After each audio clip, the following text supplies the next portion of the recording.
This is the Global Podcast Network, where executives and professionals connect, share, and inspire. Stay tuned for the conversations that drive success.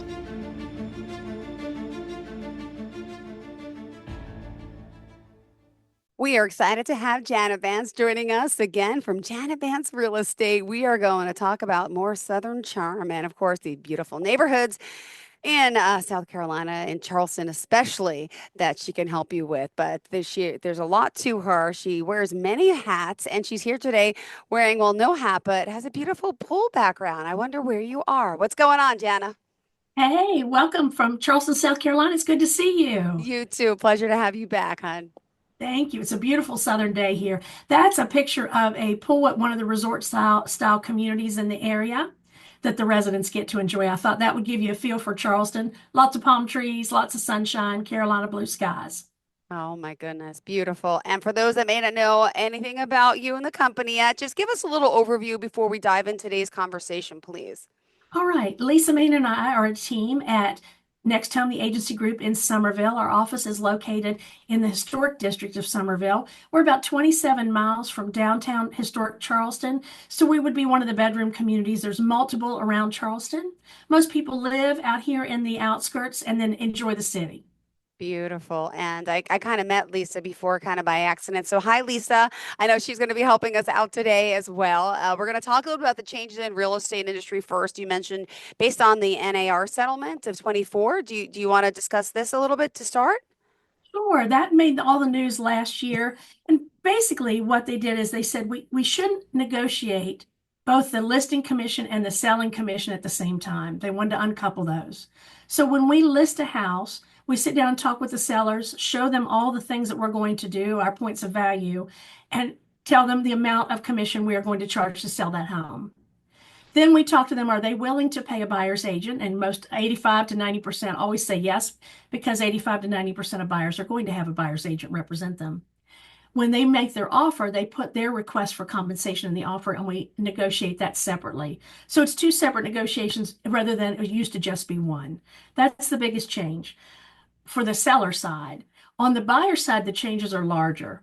Actually, only 16 states in the United States had agency disclosure forms, and South Carolina was one of them. We had no idea. There were 34 states that never had a substantial discussion with a buyer about how their agency worked.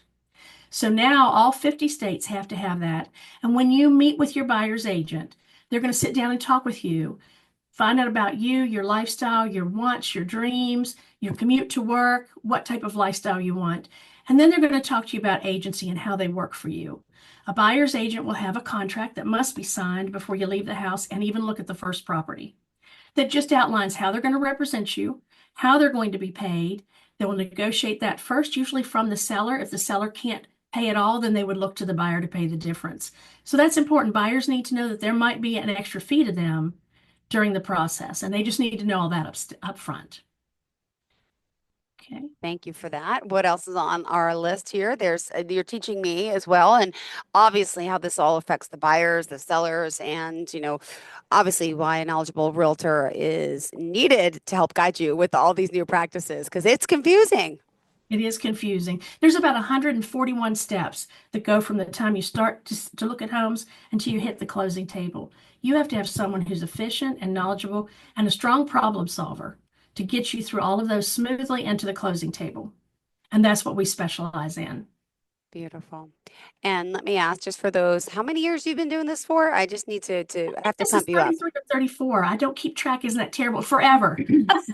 Well, it just shows how much experience you all have, and it's fascinating what you do. I know last week we got to talk a little bit about the 55 and older communities that are in the area, which are gorgeous, and all the beautiful amenities that are in your town of Charleston. And I know there's still plenty more. And we're actually going to see some today, right? Yes, we are. We're going to give you a little touch points about pricing. Now, Charleston has many, many communities, and price points change as you leave one community and go to another. But since our office is in historic Summerville, we're going to focus on price points here, just to give people an idea. I think they're going to be astounded at how reasonable our homes are. And did you want to discuss some of these beautiful areas? I want to see, right? So we have a presentation of some sort today, right? Yes, we're going to start with entry-level homes. Okay. In the Somerville area, our entry-level homes are on average about 425 a piece. Okay. This slide is going to show you a basic entry-level home. Now, this is a newer home, but it's going to give you a feel for how the finishes will be. The newer homes almost always have granite counters, very open floor plans, smooth ceilings. Vinyl siding is primarily what you're going to find on a starter home, but that's okay. That is low maintenance and it's very efficient. We're a high moisture area. We're tropical. So if you have wood, it requires a lot more maintenance. Oh, I'm sorry. There we go. There Okay. we go. So you're going to have primarily vinyl sided homes. You just need to pressure wash them twice a year on the outside and you're good to go. Screen porches are very popular here because we spend so much time outside. Some homes will have those, some won't. In the entry level region of Somerville, you're going to see homes priced between 350 and 500 to give you a feel. Basic home is going to be 3 bedrooms, 2 baths with a 1 to 2 car garage. This is an example of a newer home. This is larger than most. We also have one-story bricks that are built in the 80s. They're going to be smaller, but you'll have a bigger yard. So Mm-hmm. that'll kind of give buyers a feeling for that. Let's move on. We'll do townhomes next. If yard maintenance isn't your thing, or maybe you want a second home, you want something very efficient, townhomes, we've got a lot of those. They come Yep. with all the exterior maintenance and yard care, so you can just spend your weekends at the beach. Ah, These are going to run. yes. Yeah, very easy. Some will have Beautiful. garages, some won't. This is an example of one with a one-car garage. They will range in square footage, probably anywhere from 1,200 to 1,400 square feet, price between 300 and 450.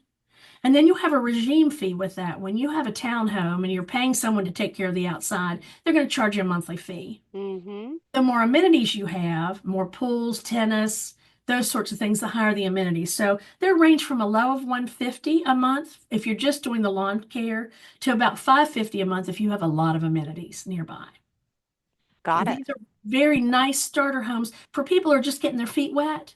And You just curious, like that on the floor, is that like a vinyl plank? What am I looking at? Do you happen to It's know? luxury vinyl plank. Yes. Is Very that very durable. common? Like what is going into homes these days? I mean, is Yeah. vinyl plank affordable? And it's also, is it waterproof? Is that true?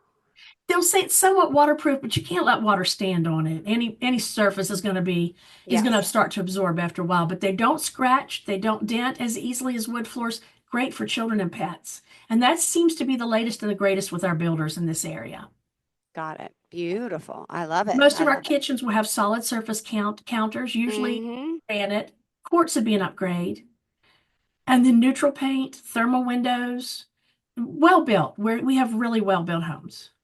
Got it. Wow. Okay. You ready to move on to the next? Please, thank you. All right. So next we're going to talk about living in a golf course community. Golf courses are prevalent here. So this is a gorgeous 1.5 story. Mm-hmm. We don't have basements. We're at sea level. You dig down, you're going to hit water. Got So it. we have a room above the garage, which we like to call a frog, finished room over the garage. Oh, From out of town think that's hilarious. I've never heard that before in my life. I actually love it. A frog. A One more frog. time. So So it's the frog is considered what? A a bonus room over the garage, bonus room over the finished room over garage. garage. Finished room over garage. Frog. I never heard that. Taught me something new, Jana. Thank you. So these tend to have smaller lots because you've got all the green space with the golf course and you've got the amenity center and lots of places to spread out. But this is a good example of a golf course home here. 1 stories and 2 stories, well appointed, very traditional looking construction. Well, I think it's beautiful. I mean, everything that you're doing here, and I'm looking, by the way, I have the same like cabinets downstairs in my home. It looks like that's a beige or like it's not white. It's beige. Does it have like the etched little like it's like darker on the area? I can't Yeah, think of the name of it. They're basic cabinets, but I love them. yeah, we're called antiqued when they have that little bit That's of the word antique. a Yes, thank smudge you, to them. thank you. Yes, that's an antique. I want to know price points on these too when you can. Go ahead. Oh, in the golf course communities, you're looking 500 to 800,000 on average in the Somerville area. And an $800,000 house will be Mac Daddy. It'll be decked out top to bottom. Okay. And now this Formal dining. area. Oh, go ahead, go ahead. Sorry, we're inter. Yeah, there's a beautiful formal dining room here. We still do that. I know a lot of the younger families have gotten away from it, but we have that. They'll use those for a playroom or an office or a piano room. So if you don't necessarily do formal space, you can use that. It's very flexible too on the first floor. We all like to have people over for dinner, so we use our dining rooms quite a bit here. Now, in a home like this on a golf course, right? Like, Yes, let me just ask how it works. You're physically you're not on the golf course, it's part of the community. You have access to the golf course. Is there also like a fee to use the golf course, or how does that part work? excellent question.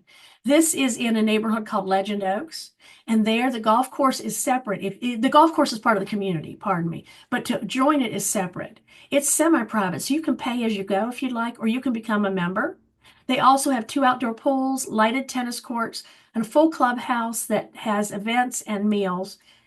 And that you can join is $2,500, I believe, for you currently to join the membership, and then it's about $500 a year to maintain it. So you've got options if you want to have those beautiful surroundings, but you don't play golf. You don't have to pay for that in this neighborhood. Wow. And how many communities, golf course communities do you have about?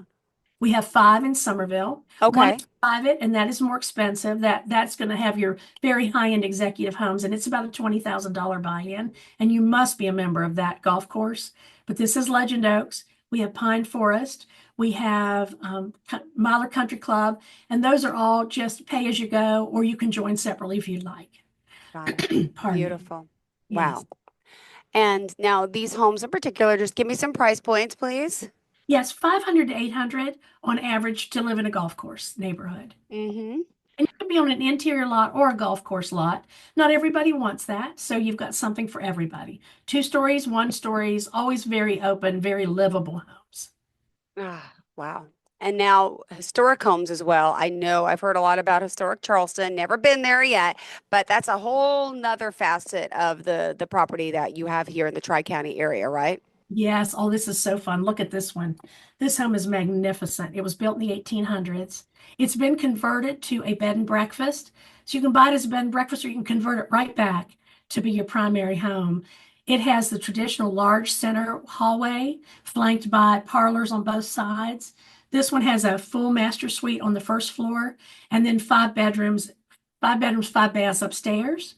And it has a detached cottage, which we call dependency. You can rent that out separately if you lived in this home as your primary residence. You can rent out the dependency behind you or keep it for guests. And the gardens on this are magnificent. You can see some of the woodwork in this home. We restore our homes beautifully, and we're very careful.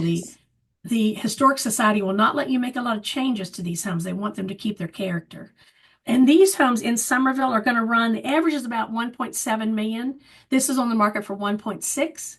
We have the Elizabeth Arden home, who was the cosmetics founder. She had a home in Somerville. It's up for 3.4 million for sale, and it's still got the original red door that was the exact color of her original red lipstick. Oh, I can't hear you, Jill. Oh, I'm sorry, my button stuck. I love these porches. Do all historic homes in Charleston have porches? We don't have all historic homes. We don't on Long Island. I love it.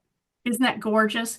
We had a cocktail party there for our office, and it's just such a graceful, gorgeous home. These are located all over Somerville. You can just drive up and down the streets and look at these gorgeous homes when you come to visit. We still have one that I always take people to see. It's got the original carriage entrances. When the ladies would come on their horse-drawn carriages, they have a covered area for them to get off their carriage and go into the house. Really Oh, charming. This is what Somerville's all about, this old world feel. wow, it is amazing. And that's like original like a hardwood floor there I'm looking at. Some of these are heart pine floors, which were very What's that? specific to that Tell 800. me, tell me. I've never heard of that, please. Oh, it was a special tree that they cut down, and I don't know that we can even get it anymore, but it was always prevalent in all the historic homes. So when we have a house with heart pine floors or pecky cypress siding, inside some of the drawing rooms will have pecky cypress walls. That's an extinct tree. So we care for them very carefully and treasure them. Oh my goodness. Now, historic homes, I can only imagine. How far back do they date? Yeah, you mentioned 1800s, Early but 1800s, yes. We were a settlement for the wealthy plantation owners that lived along the harbor and shipped products back and forth across the world. When in the early 1800s, they still had malaria issues because of the sorry, the mosquitoes. So they would bring their families to Somerville and live in something like this called a cottage for them for about 6 weeks a year to avoid malaria. All that's gone. We have mosquito abatement. We don't have issues with that anymore. But this was just a summer home for someone at one point. It's pretty incredible. And they came up Highway 61, which is also called a river road to Somerville. That's where they rode their carriages, and they have paved over that. And now it's an historic highway. Wow. Amazing. And look at that brick. I'm It's looking at the gorgeous. brick on the right-hand side of the screen. It's like, I don't know, you don't find brick like that. It's like No. multicolored. I don't know what it's called, but I mean, beautiful. And the grounds. I And can't I even. love that we preserve our history here. It's so special and it's lost in a lot of communities. We treasure it. Oh my goodness. And how many historic homes do you have? I mean, I could only imagine. Well, right now on the market, there's only 7 for sale on the market right now. Most Really? people hold on to them. Yes. When they truly love a home, and a lot of them are on the historic registry, they save their whole life to get that house and they just treasure it. They keep it until they can't maintain it anymore. That's usually when it comes Got it. back Now, down. now, as a realtor, do you also help fix it up, restore anything, or you're going to sell it as is? How does that part work when you are putting a historic home on the market? What are the do's and don'ts that people, like yourself need to be aware of, and the buyer itself coming into it? Is there certain restrictions on what they can or cannot do?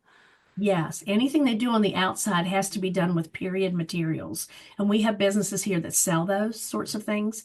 We will tell the sellers, as long as the home shows well and it's in good working order, electrical, plumbing, foundation, roof line, they'll normally sell them like that and be prepared to do a few repairs. It's not something we would necessarily do. I did sell a home to a pilot and his wife, who was an interior decorator, and I helped them find certain contractors in the area that would do the work they needed and not affect the period materials of the home. And they won several architectural awards for what they did to that house. So they kind of took it in as is shape and then made it theirs, but were very careful and did beautifully. Beautiful homes. Thank you Usually for that. people who buy these style homes have a lot of extra money on the side that they intend to use once they move in the home. So a Got lot it. of work doesn't have to be done beforehand as long as it's structurally sound. Yeah. All right. Well, and I these homes, oh, I hear, is she saying something too? I said, good questions. Oh, okay, good. Thank you. And if it was Lisa chiming in. All right. What else did you want to show us for All right. today? Now let's go to the lake. When you live in Somerville, you're 45 minutes from freshwater lakes. We have 2 of them. This is out on Lake Marion. This is going north towards Santee. You can see the beautiful view, big water, lots of fishing, Wow. skiing. Lisa and her family are a big ski family. And this would be an example of a small home that's currently for sale. This is only about 1,100 square feet.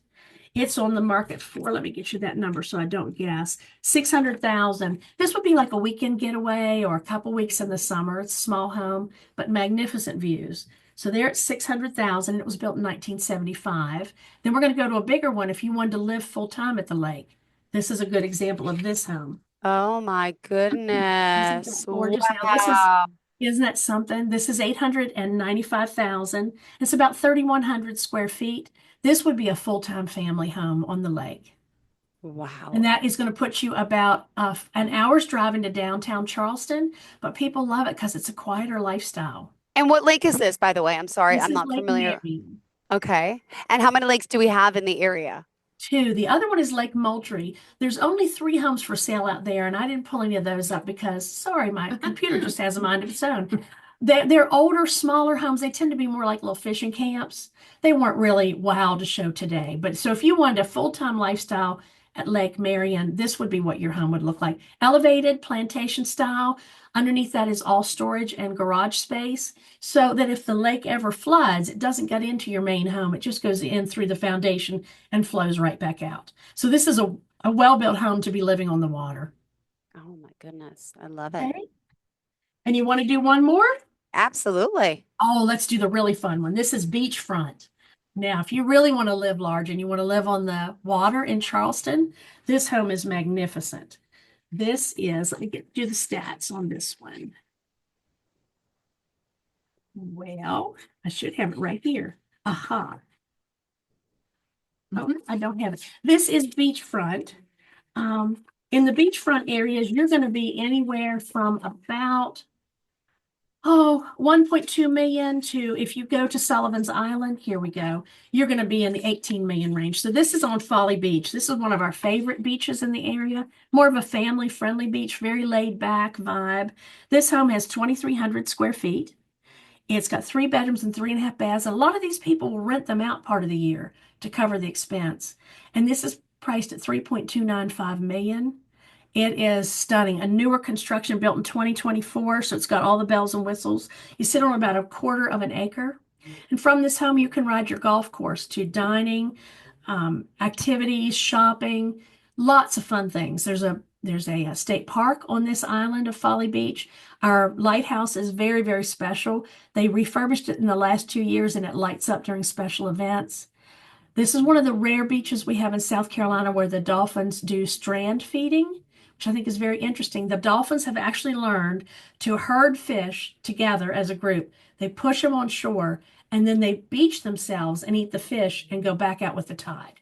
It's really fascinating. And that happens in Folly. I've heard of Folly. This is beautiful. And I just have to ask you something because I'm not in the business. You see this all the time. But what I'm noticing, trends everywhere, is this island here that I'm looking at, right? I Yes. hate in the homes that I live in my neighborhood, they're all wood and with all the kids, they're all kicked up. It's just horrible. I Yeah. love how you guys are putting, and again, I can't speak. Is that granite? Is that what type of stone? The whole thing, it makes so much more sense that way. Yes, it could be marble. It could be quartz, I would think, for a house of this level. And that, when it comes down all the way to the floor, that's called a waterfall countertop. So that is reminiscent of our newest homes that we really like light, bright, white, lots of light. You want lots of sunshine coming in. And then that is kick space there that you can put some.